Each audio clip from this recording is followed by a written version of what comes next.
Hello, how are you today? Voice cracked. How are you today?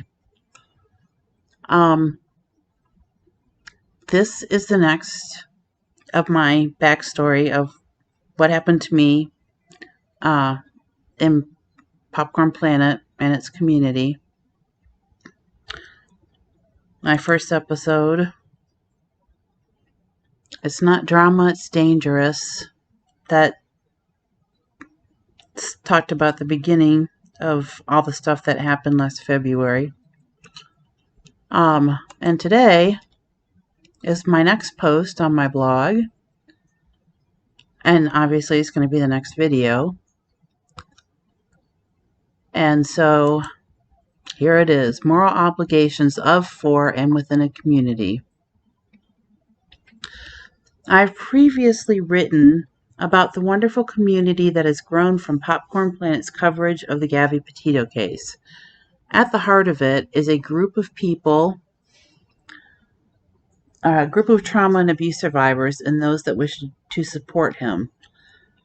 Before I begin, I'd like to share a definition of the word community.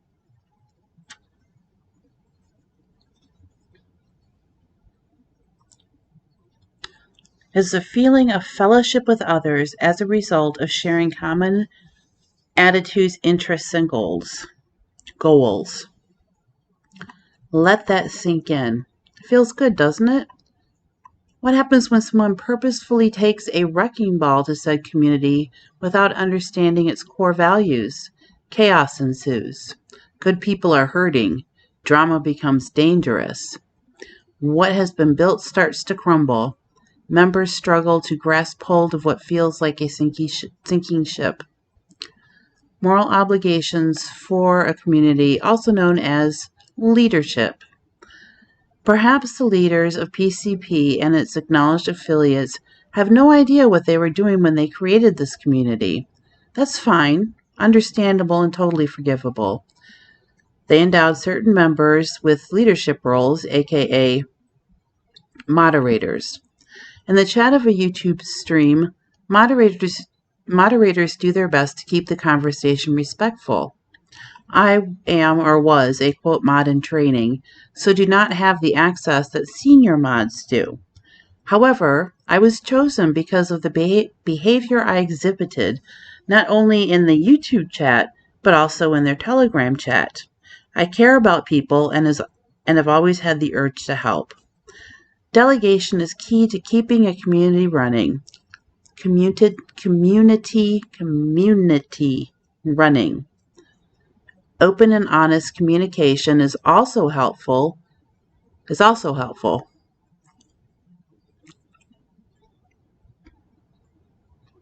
Issues should be addressed as they arise.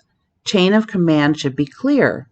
At the very least, a listening ear. People who truly hear should be available, especially in a community built around survivors of trauma and abuse and their supporters.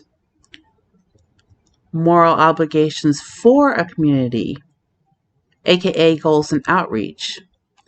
Popcorn Planet's charity stream for a local Tampa Bay domestic violence shelter was epic. We raised over $47,000. However, before this, we helped one of our own members leave an abusive relationship. A number of people have found a haven within our group. Okay. Yeah. Yeah, Andy considers it his community. Anyway. This is something to be proud of. We found each other through Gabby Petito's tragic case and have moved forward in her honor.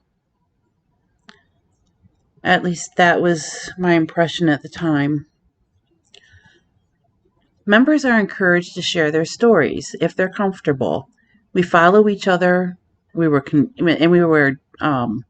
encouraged to follow each other on social media and support creative endeavors. The quote safe space that has been created is awe-inspiring to witness. Oh, I guess I should have just kept on reading, or at least that's how I always saw it.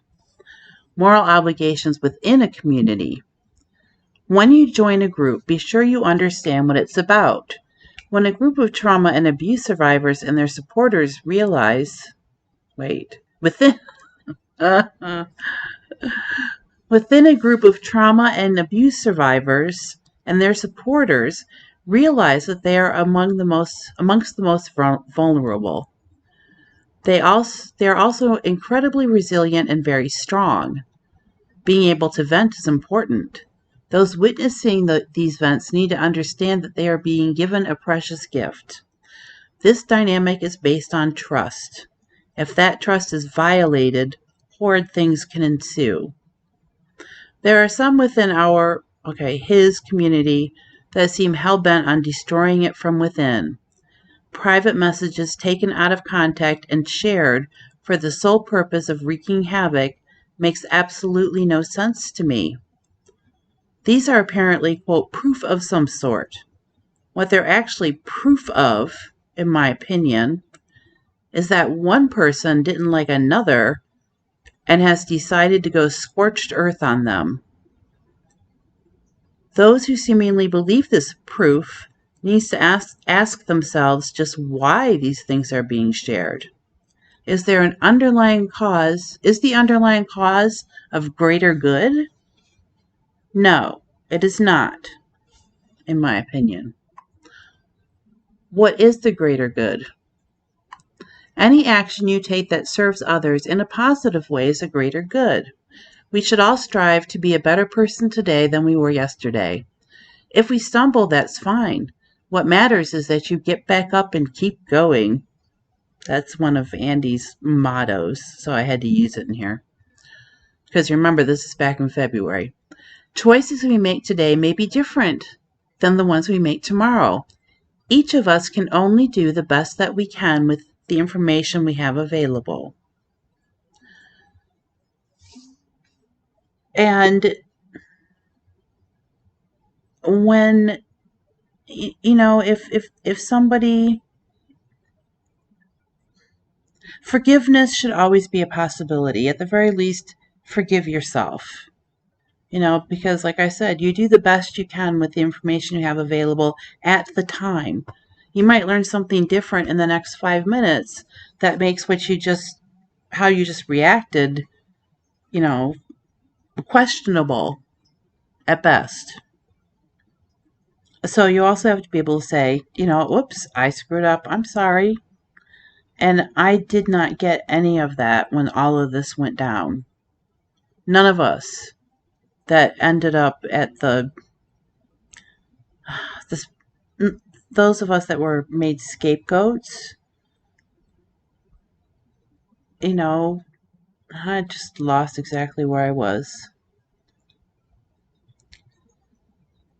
There were some, kind of apologies made to a few people, certainly not to me. And then all of that was revoked when we finally had enough and left. Anyway, I'm not one to question anybody's motives but my own, for the most part. I tend to take people and situations at face value until I learn otherwise. What you put out into the universe comes right back at you, so be very careful of your thoughts, words, and deeds. If you can't find something nice to say in public, keep your mouth shut. Love, joy, and peace are the highest vibrational levels. Share those. Okay, I realize the irony there. I completely understand it.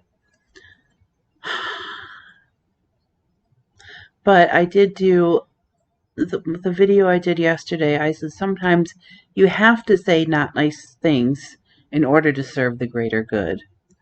So, there's sort of a caveat here that I have now seen going forward and looking back, because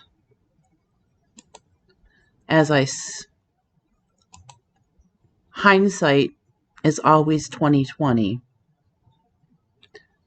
And wait a minute, where's oh crap, I forgot one of these guys.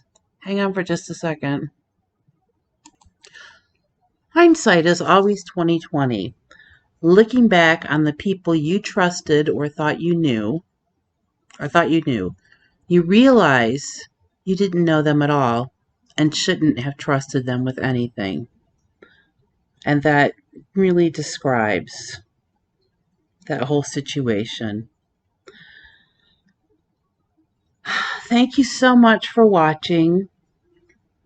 If you feel inclined, please do the YouTube things, like and subscribe and all that good stuff.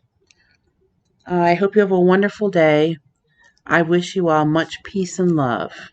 Take care of yourselves. Bye-bye.